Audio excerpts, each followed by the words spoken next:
Well, my friends, all good things must come to an end. And no, I don't mean my time here on YouTube. And no, I don't mean me not showing up naked anymore. I'm sure that will continue to happen. But for a while now, I've been getting a really strong energetic sense that things were about to change. And I didn't know what that meant or how or why or what, but it was just something that kept coming up again and again and again. I thought it was going to be that my husband was going to be getting a job promotion that would be moving us across the country, something he's been working on for well over a year at this point. And I will add, very much deserves, but turned out to not be the case. And so when the news came this week that my husband would not be getting the job that he so dearly wanted and worked so hard for and deserved, we decided that we needed to take things into our own hands and make a big change in our life. And so we've decided that we are going to sell the house that we lovingly restored and revitalized and renovated, much of it by hand over the last 2 years, and that we're going to probably be moving back into Washington, D.C. proper. We lived there during the pandemic, renting, decided to buy our first home about 35 minutes outside the city in rural, very rural Maryland. And we've just come to realize how we need more community, how we need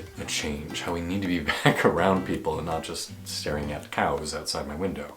And so I wanted to share this with you because A, things are going to start shifting. We're putting the house on the market pretty much right away next week. We're hoping to have a buyer within the next few days thereafter, and then begin the process of purchasing a home for ourselves in the nation's capital. So that's going to mean a disruption in how often I'm posting or where I'm posting. This room will eventually be getting packed up and moved. But as is so often the case in life, oftentimes one thing will change, and then other things start to change with it. And so I don't think this is just about a geographic relocation for us. I think this is an opportunity for new things to come to the forefront. So I really wouldn't be surprised in the coming weeks if we don't hear me talking about different things or approaching the way I do my videos or taking on new challenges. And yes, the things that you love like nudism and sex and sexuality, meditation, that will most definitely probably still be there, but maybe the form it takes will be different.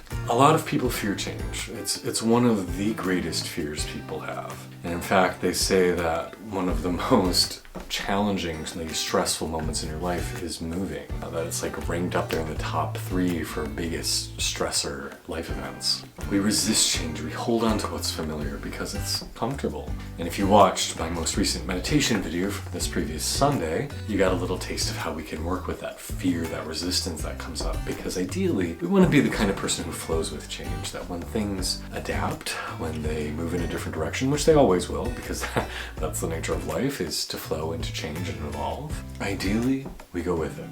Because I don't know about you, but I want to be the kind of person that no matter what life throws at me, I find a level of acceptance, peace, and going with the flow rather than resisting. I have found time and again in my life that when I just trust and let go, the universe conspires to bring me something so much better than I could have ever designed on my own or hoped for or planned for. It takes a lot of maturity to be willing to let go of what you thought things should be and instead open to what is possible.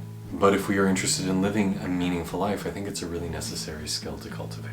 So I don't know what all this change is going to entail, but I know it will be good. Because when we change, it gives us an opportunity to grow, to experience new things, to encompass more, to be a different person in a way. And I'm really looking forward to the idea of being back in civilization and making new friendships and exploring new things and having different and interesting conversations and happenings. I will be a different person through the experience, which in turn gives me something more to offer you all. Because we can only offer others that which we have, those experiences, that learning, those deep cosmic happenings. That's what we get to share. If something is just purely theoretical, then it's not going to be really of tremendous value for me to talk about it. It's our lived life experiences that give us depth. And I also just want to say this, that if you find yourself stuck in a rut or stuck in a position in life that you aren't enthusiastic about, you have the power to create change. We didn't get the job promotion we were hoping for. We didn't get his company paying all the expenses for us to move to a different state, which we were excited about.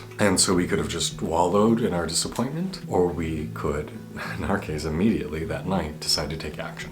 And so I wish that for you. If life is disappointing you at this moment, if you're stuck in a position that you don't want to be, do what you need to do to get yourself out of there. Like, I love the home we created. I even really love the peacefulness of the nature around us. And when we chose this house, we thought we were choosing well, but we don't love how isolated we are. And after 2 years of basically being in this house by myself, not having a lot of in-person communication and connection time, it's time for us to get our needs met in a different way. So I hope this inspires you to take the change that you want to make in your own life and ultimately have the life that thrills you. Because you only get one chance to be on this globe at this time, in this body, in this life. And so do you want to look back at the end of your life and say, oh, woulda, coulda, shoulda, I wish, I want, I needed, and I didn't? Or do you want to look back and say, hey, I maybe made some stupid mistakes, but ultimately I did what I thought was going to bring me the greatest joy and lasting happiness. And because of that, I have no regrets. So live the life you want. Don't apologize for what makes you happy. If there's something you want to try or do, then go do it. And even if your mother doesn't understand why you're selling your house after you put so much work into renovating it, and that seems like a stupid decision to her, as long as you feel good about it. This is your life, make it the one you want, and hopefully surround yourself with beautiful friends who support you and cherish you through that process. I'm Kalen, I'm an ecstatic spirituality coach. Hope this video was meaningful for you. Namaste and blessings.